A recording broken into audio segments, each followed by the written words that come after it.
श्री राजेश्वरानंद जी महाराज एक ऐसे संत का नाम है जिन्होंने अपनी अद्भुत व अतुल्य वाणी से श्री राम कथा व श्री हनुमंत कथा बड़ी ही सूक्ष्म विवेचना, मधुरता व भावमयी प्रस्तुति के साथ हम तक पहुंचाई है। संत समाज उन्हें प्यार से राजेश रामायणी कहकर बुलाते हैं।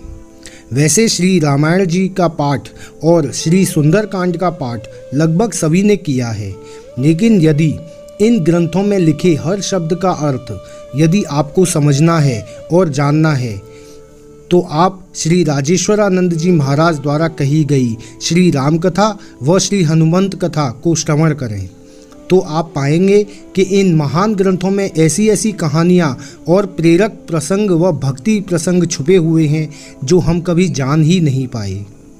महाराज जी द्वारा जब इन कथाओं का सूक्ष्म विवेचन किया जाता है तो श्रोतागण भक्ति भाव में गोते लगाते हुए ऐसे अनेक अनकहे व अनसुलझी कथाओं से परिचित होते हैं जो हमारे लिए बड़ी ही रोचक व बड़ी ही मनोरंजक साबित होती है। तो नमस्कार दोस्तों, जय श्री कृष्णा, जय श्री राधे। कैसे हैं सभी भाई? आशा करता हूं सभी अच्छे होंगे। तो दोस्तों, कुछ टाइम पहले हमने एक वीडियो डाली थी जो कि प्रेमानंद जी महाराज के पूरे जीवन परिचय के बारे में थी। उस वीडियो में आप लोगों का काफ़ी स्नेह मिला, आप सभी लोगों का बहुत बहुत धन्यवाद।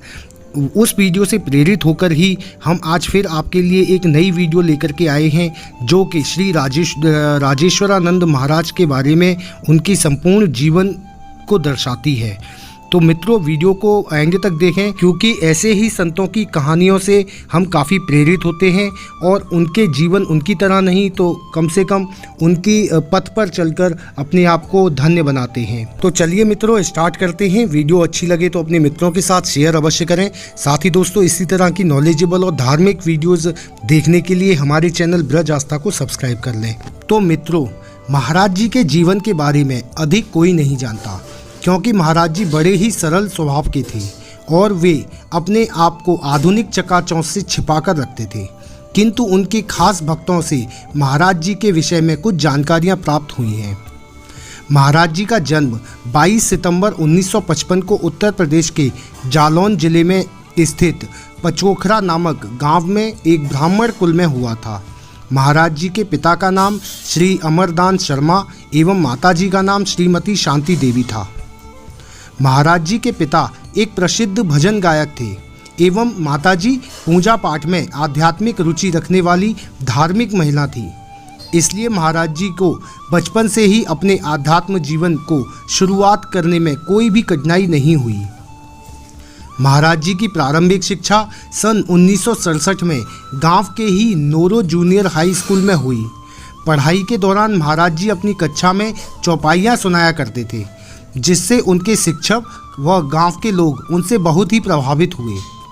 उनके बाल्यकाल में उनके अध्यापक पंडित श्री नरहरि मिश्र बताते हैं कि राजेश मतलब महाराज जी में एक दैवीय प्रतिभा बचपन से ही थी।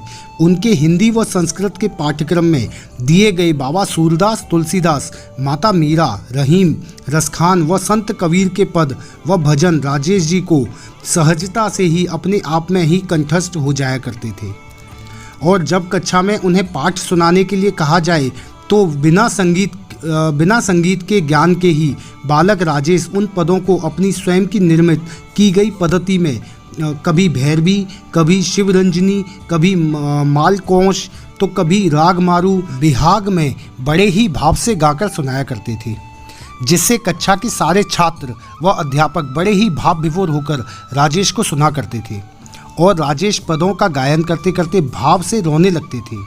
रामकथा मर्मज्ञ मुरारी बापू भी महाराज द्वारा की गई रामकथा को काफ़ी पसंद किया करते थे और वे राजेश्वरानंद जी महाराज को अपना छोटा भाई मानते थे।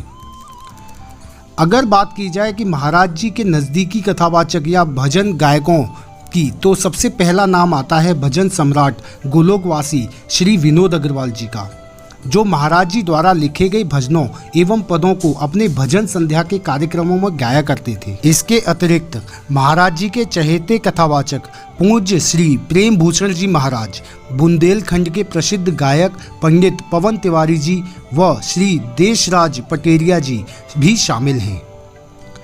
यदि महाराज जी के पारिवारिक जीवन की बात की जाए तो महाराज जी गृहस्थ संत थे। उनके एक पुत्र व एक पुत्री थी हैं।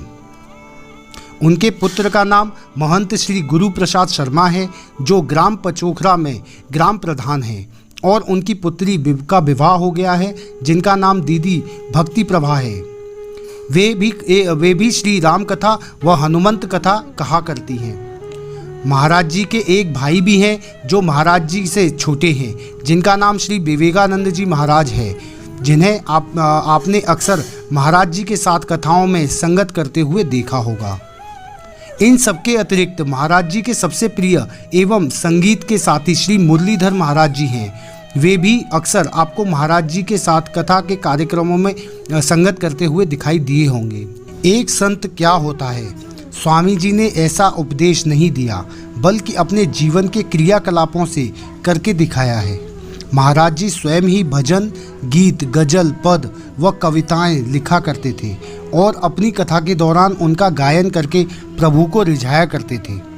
महाराज जी अपनी कथा प्रारंभ करने से पहले यह स्तुति अवश्य ही किया करते थे, जो कि इस तरह है जैसे लेत सुधी सदा दीन की, सहज दया के धाम, जननी जनक राजेश के, प्रभु श्री सीताराम। यह पंक्तियां महाराज श्री ने स्वयं ही लिखी थी, वो भी 15 वर्ष की अल्प आयु में। और इसके बाद महाराज जी ने अपने आराध्य प्रभु श्री सीताराम जी की भक्ति में लीन होकर अनेकों पद व भजनों की रचना की।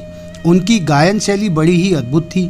महाराज श्री द्वारा कही गई ऐसी अनेक कथाएं हैं जो आज भी श्रोताओं के दिल में बसी हुई हैं, और उन कथाओं को सुनने के बाद कोई भी अपने आंसू रोक नहीं पाता है। जिसमें से कुछ इस प्रकार हैं। जब भगवान श्री राम स्वयं माता सीता और अपने तीनों भाइयों व श्री हनुमान जी के साथ आकर भक्त के लिए भोजन बनाते हैं। दूसरी है जज साहब की कथा, जिसके लिए प्रभु श्री राम स्वयं कटघरे में खड़े होकर गवाही देने आते हैं। तीसरी है मामा प्रयागदास की कथा, जिसमें माता सीता स्वयं भक्त को राखी बांधती हैं। इसके अलावा महाराज जी के द्वारा कही गई ऐसी अनेक कथाएं हैं जिनको सुनकर आज भी भक्तगण भाव से भरकर अपने आंसू बहाने पर मजबूर हो जाते हैं।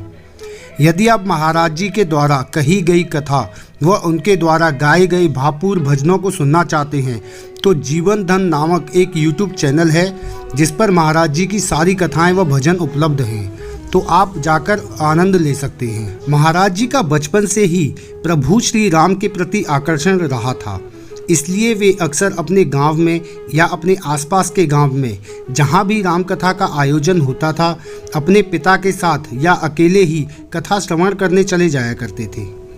बाल्यकाल में एक बार महाराज जी तीर्थराज प्रयाग कुंभ में दर्शन करने गए तो एक साधारण से तंबू में श्री राम कथा चल रही थी। महाराज जी जाकर बैठ गए और कथा श्रवण करने लगे। कथा समाप्त होने पर लोग जाने लगे, परंतु महाराज जी की आंख बंद किए हुए लगातार आंखों से आंसू बहाकर होठों से धीरे धीरे कुछ कह रहे थे। तभी उन पर कथा व्यास जी की दृष्टि पड़ी और वे महाराज जी के पास गए और बोले, सिर पर हाथ रखकर कहा कि बोले बच्चा, तुम क्यों रो रहे हो? क्या तुम इस मेले में अपने परिजनों से बिछड़ गए हो? तब नन्हे राजेश ने आंखें खोली और व्यास जी के चरणों में लेट गए और बोले कि मैं बड़ा ही भाग्यशाली हूँ जो आपने अपनी कथा के माध्यम से मुझे साकेत धाम के का दर्शन करवा दिए हैं और दिव्य राम दरबार की झांकी दिखा दी। आप मुझे अपना सानिध्य प्रदान कीजिए।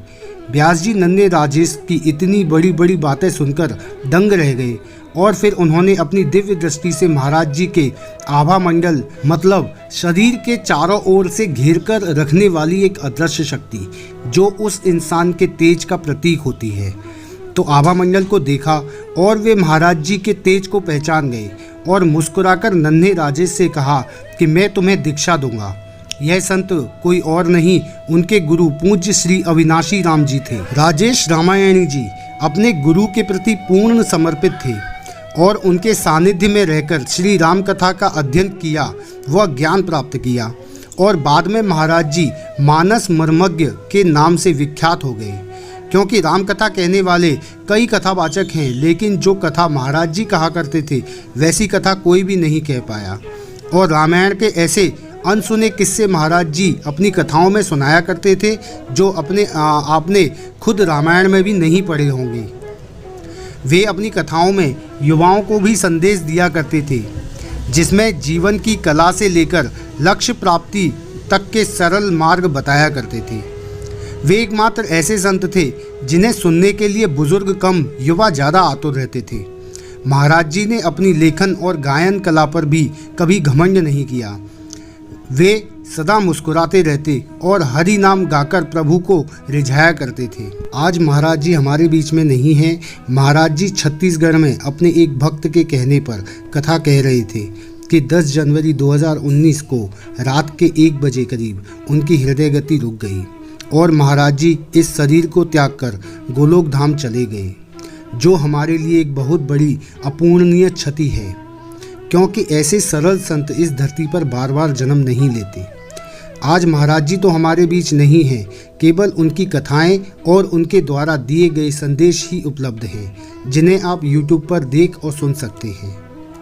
वो शरीर रूप में भले ही हमारे बीच न हो, लेकिन उनके द्वारा दिए गए संदेश व उपदेश आज भी महाराज जी के रूप में हमारे साथ मौजूद हैं।